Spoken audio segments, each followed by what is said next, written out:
શાંત બેઠા છો? વિઝા નથી મળ્યા. શાના વિઝા? મને નથી મળ્યા. હે? વિઝા? અમેરિકા જવું તું પરિચય મહોત્સવમાં. કઈ તારીખે? 4, 5, 6 જુલાઈ. તો હવે વિઝા નહીં મળે તો હવે શું કરશો?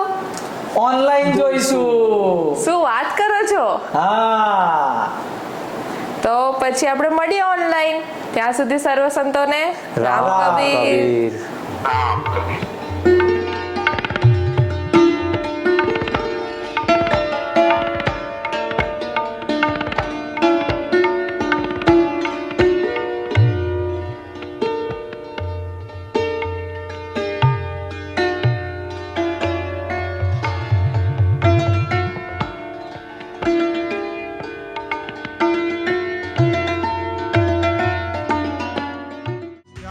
कबीर जय राम कबीर बोलो राम कबीर जय राम कबीर।